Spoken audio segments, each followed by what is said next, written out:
semua kesalahan yang kita buat disebabkan oleh si jahat. Tapi ada hal-hal yang kita buat yang bisa menjadi celah bagi si jahat. 1 Timotius 5 ayat yang ke-8 berkata, "Sadarlah dan berjaga-jagalah, lawanmu si iblis berjalan keliling sama seperti singa yang mengaum-ngaum dan mencari orang yang dapat ditelannya." Ada 5 hal yang saya ingin bagikan yang menjadi celah bagi iblis untuk masuk dalam hidup kita. Ada 5 celah yang kita harus jaga dalam hidup kita. Yang pertama, amarah yang terpendam. Efesus 4 ayat 26 berkata begini, "Apabila kamu menjadi marah, janganlah kamu berbuat dosa. Janganlah matahari terbenam sebelum padam amarahmu." Ayat 27 berkata, "Dan janganlah beri kesempatan kepada iblis." Jangan menyimpan kemarahan dalam hati kita, karena itu merupakan celah bagi iblis untuk masuk dalam hidup kita. Kita harus belajar untuk cepat mengampuni dan belajar mudah melepaskan. Orang yang murah hati tidak menyimpan amarah dalam hati. Saya belajar dari dulu kalau ada masalah apa-apa,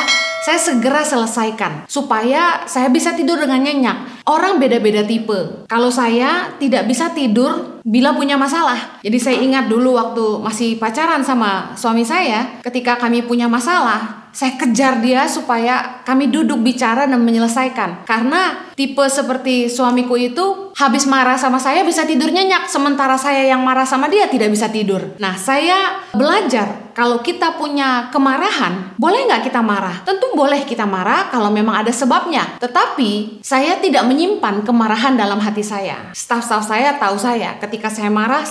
Tapi setelah itu saya lupa. Baik lagi dan selesai. Semuanya seperti tidak ada apa-apa. Tapi dengar baik, ada penyebab orang marah dan kemudian memendam kemarahan. Apa itu? Salah satunya iri hati. Iri hati merupakan akar kebencian. Kejadian 4 ayat 4 berkata gini, "Habel juga mempersembahkan korban persembahan dari anak sulung kambing dombanya, yakni lemak-lemaknya. Maka Tuhan mengindahkan Habel dan korban persembahannya itu, tetapi Kain dan korban persembahannya tidak diindahkannya. Lalu hati Kain menjadi sangat panas dan mukanya muram." Kejadian 4 ayat 6, firman Tuhan kepada Kain, "Mengapa hatimu panas dan mukamu muram? Apakah mukamu tidak akan berseri jika engkau berbuat baik? Tetapi jika engkau tidak berbuat baik, dosa sudah mengintip di depan pintu. Ia sangat menggoda engkau, tetapi engkau harus berkuasa atasnya." Dan kita tahu bahwa dalam kisah ini, karena iri hati melihat persembahan adiknya diterima oleh Tuhan, Kain menjadi marah dan mukanya muram, dan Tuhan mengingatkan kepada Kain untuk berbuat baik karena dosa sudah mengintip di depan pintu. Dan kita tahu ceritanya bahwa Kain pada akhirnya membunuh Habel. Dari iri hati, marah, lalu dia membunuh adik kandungnya sendiri. Kalau kita tidak ingin celah terbuka dalam hidup kita, sehingga hati kita dikuasai oleh iblis, kita harus mengampuni dan belajar melepaskan. Jangan menyimpan dendam, apalagi iri hati kepada orang. Kisah Kain merupakan satu pelajaran. Hanya berangkat dari iri hati, kemudian marah, dan kemudian dia membunuh adiknya sendiri. Padahal Habel tidak bersalah. Nah, kadang-kadang ketika kita marah sama orang, belum tentu orang itu yang punya masalah sama kita. Kita sendiri yang harus membereskan hati kita. Karena kita bertanggung jawab atas keputusan hati kita sendiri. Berhenti panas hati, berhenti membenci, belajar mengampuni.